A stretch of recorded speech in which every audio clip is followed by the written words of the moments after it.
Hello friends, তোমরা সবাই কেমন আছো? আশা করি সকলে ভালো আছো, আর আমিও ভালো আছি। আজকে কিন্তু জগদ্ধাত্রী পুজোর দশমী, এটা কিন্তু কালকের ভিডিও, মানে নবমীর ভিডিও। ছেলে কিন্তু খুব বায়না করছিল যে নবমীতে ঠাকুর দেখতে বেরোবো, কিন্তু ওর বাবা বলছিল না, আমার টাইম হবে না, নিয়ে যেতে পারবো না। কিন্তু অবশেষে ওর বাবা বিকেলবেলায় সন্ধ্যাবেলায় আমাদের জন্য দেখো বিরিয়ানি নিয়ে আসলো, বললো বিরিয়ানি খেয়ে সবাই রেডি হয়ে পড়ো, নবমীতে সবাই ঠাকুর দেখতে বেরোবো। ছেলে তো খুব খুশি, আমিও খুব খুশি হয়েছি।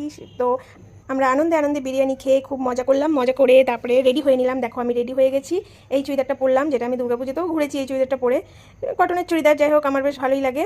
তো আমি রেডি হয়ে গেলাম, রেডি হতে হতে আমি চুলটা আসে নিলাম। দেখো আমি কিন্তু মেকআপ করিনি, মানে কিচ্ছু মুখে দিইনি, কিচ্ছু না। মুখটা ধুয়ে এসে কোনো ক্রিম মাখিনি, একটা ছেলের একটা জনসন বেবি ক্রিম ছিল, সেটা মেখেছি, সেটা মেখে চুলটা আসলে একটা ক্লিপ লাগিয়ে নিলাম, একটা কানের পরলাম, জাস্ট একটু কাজল পরে নিলাম, একটু লিপস্টিক পরলাম, ব্যাস আমার কিন্তু ফুল মানে সাজা কমপ্লিট হয়ে গেল। আমি কিন্তু মুখে আর কিচ্ছু মাখলাম না, কিচ্ছু করিনি। এমনিতেও আমি এমনই সাজি, কিছুই মাখি না, শুধু একটু কাজল আর একটু লিপস্টিক পরি, তাতেই মোটামুটি সাজা হয়ে যায়। একটা কানে পরে নিই, ছোট্ট একটা টিপ পরি, তবে আজকে টিপটা পরিনি। তা হাতেরটা ফাঁকা ফাঁকা লাগছিলো, তাই ভাবলাম যে কী পরবো হাতে, তাও কয়েকটা কাচের চুড়ি পরে নিলাম, আমার কাচের চুড়ি পরতে বেশ ভালো লাগে, ছিল ওখানে বেশ কাচের চুড়ি কয়েকটা, তো পরে নিলাম এটাই। হাতে আর কিছু নেই, তো বেশি কিছু সাজবো না, একটু ঘুরবো, ঘুরে টুরে বেরিয়ে আসবো। তো ওড়নাটা এইভাবে প্রথমে নিলাম, তো মনে হলো যেন চাদর চাদর মনে হচ্ছে, তারপরে কী করলাম, ওড়নাটাকে একটা ভাঁজ করে নিয়ে এক ভাঁজ করে এইভাবে নিলাম। তো বলো কেমন লাগছে?